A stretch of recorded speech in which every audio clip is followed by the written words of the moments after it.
Hi friends, நம்ம இன்றைக்கி பார்க்க போகிற ஜாப்னு பார்த்தீங்கன்னா இந்தியன் ஏர்ஃபோர்ஸில் வந்திருக்க ஜாப் பற்றி பார்க்க போகிறோம். இந்த ஜாப் பற்றின ஒரு ஷார்ட் டீட்டெயில்ஸ் நான் சொல்கிறேன். மொத்தமாக இந்த ஜாப்பை பற்றி நீங்கள் ஃபுல்லாக தெரிஞ்சுக்கிட்டீங்கன்னா டிஸ்கிரிப்ஷனில் டவுன்லோட் லிங்க் கொடுத்துருக்கேன். அதாவது நோட்டிஃபிகேஷன் டவுன்லோட் லிங்க் கொடுத்துருக்கேன். அந்த நோட்டிஃபிகேஷன் ஃபுல்லாக டவுன்லோட் பண்ணி படிச்சு பாருங்கள். உங்களுக்கு மொத்த டீட்டெயில்ஸும் தெரிய வரும். சரி, வாங்க நம்ம நோட்டிஃபிகேஷன் போகலாம். அதுக்கு முன்னாடி நம்ம சேனலை நீங்கள் சப்ஸ்கிரைப் பண்ணால் கீழே சப்ஸ்கிரைப் பண்ணிட்டு பக்கத்தில் இருக்க பெல் ஐக்கான மறக்காம கிளிக் பண்ணி வச்சுக்கோங்க. அப்போ தான் நம்ம டெய்லியுமே போகிற வீடியோ உங்களுக்கு கொண்டு சேரும். நம்ம டெய்லியுமே ஜாப் வீடியோ போடுறோம். ஓகே, சரி, வாங்க நோட்டிஃபிகேஷன். ஆர்கனைசேஷன் நேம் வந்து பார்த்தீங்கன்னா Indian Air Force. Job category central government job. Vacancy வந்து ஒரு 48 கிட்ட சொல்லியிருக்காங்க. ஆல் ஓவர் இந்தியா தான். சென்ட்ரல் கவர்மெண்ட் ஜாப்னாவே ஆல் ஓவர் இந்தியா தான். வேறு ஏர்லைன்ஸ் ஜாப்னாவே ஆல் ஓவர் இந்தியா தான். So name of the post பார்த்தீங்கன்னா group X expert education instructor trader and expert IAFS and musician traders and Y medical assistant trader only அப்படின்னு சொல்லியிருக்காங்க. Educational qualification பார்த்தீங்கன்னா passed intermediate 12th நீங்கள் pass பண்ணியிருக்கணும். அப்புறம் இங்கிலீஷில் வந்து ஒரு 50% மார்க் எடுத்துருக்கணும்னு சொல்லியிருக்காங்க.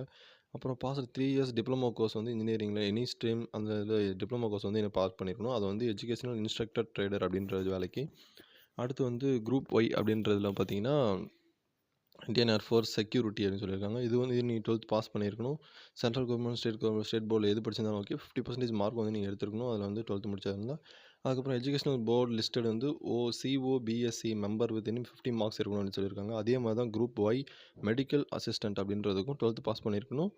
இங்கிலீஷில் வந்து 50% மார்க் எடுத்துருக்கணும். Broker listed by COBSC members with 50% மார்க்னு அப்படின்னு சொல்லியிருக்காங்க. அதுக்கப்புறம் பார்த்தீங்கன்னா ஏஜ் லிமிட் பார்த்தீங்கன்னா 2001லேருந்து 2004 இருக்கிற பிறந்தவங்க வந்து யார் வேணால் அப்ளை பண்ணலாம். சேலரி டீட்டெயில்ஸ் வந்து பார்த்தீங்கன்னா 14,600 ரூபாயிலேருந்து ட்ரைனிங் பீரியடில் 14,600 ரூபாயிலேருந்து 33,000 வரை கொடுப்பாங்க. அதுக்கப்புறமேட்டு இன்க்ரிமெண்ட் இருக்கும். ஜாபுக்கு போனதுக்கு அப்புறமேட்டு பார்த்தீங்கன்னா செலெக்ஷன் ப்ராசஸ் பார்த்தீங்கன்னா ஃபஸ்ட் வந்து ஆன்லைன் டெஸ்ட் இருக்கணும். அதுக்கப்புறம் செகண்ட் ஆன்லைன் டெஸ்ட் இருக்கும். ஃபஸ்ட் ஆன்லைன் டெஸ்ட்டில் ஷார்ட் லிஸ்ட் பண்ணிடுவாங்க. செகண்ட் ஆன்லைன் டெஸ்ட்டு உண்மையான டெஸ்ட் இருக்கும். ஃபிசிக்கல் ஃபிட்னஸ் வந்து தேர்டு. அதுக்கப்புறம் வந்து மெடிக்கல் எக்ஸாமினேஷன் இருக்கும். அதுக்கப்புறம் வந்து ஸ்ட்ரைட்டாக போஸ்டிங் அப்படின்ட்டு போயிடுவாங்க. இதுக்கு எப்படி அப்ளை பண்ணுறது பார்த்தீங்கன்னா டிஸ்கிரிப்ஷன்லேயே அப்ளிகேஷன் ஃபார்மோட லிங்க் இருக்குது. அந்த அப்ளிகேஷன் ஃபார்ம் லிங்க் கிளிக் பண்ணி டேரெக்ட் அப்ளிகேஷன் ஃபார்முக்குள்ளேயே போயிடலாம். அதையும் நீங்கள் பார்த்துக்கலாம்.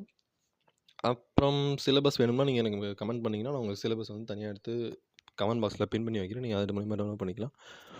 அவ்வளோதாங்க, ஷார்ட் நோட்ஸ் முடிச்சாச்சு. இந்த வீடியோ ஓவர். முக்கியமான விஷயம், நம்ம சேனலை நீங்கள் சப்ஸ்கிரைப் பண்ணலாம். கீழே சப்ஸ்கிரைப் பண்ணிங்க. பக்கத்தில் பெல் ஐகானை கிளிக் பண்ணிங்க. கீழே WhatsApp and Telegram group link இருக்குது. அதையும் கிளிக் பண்ணி ஜாயின் பண்ணிக்கிங்க. ஓகே, பாய். நெக்ஸ்ட் வீடியோ வந்து பார்க்கலாம்.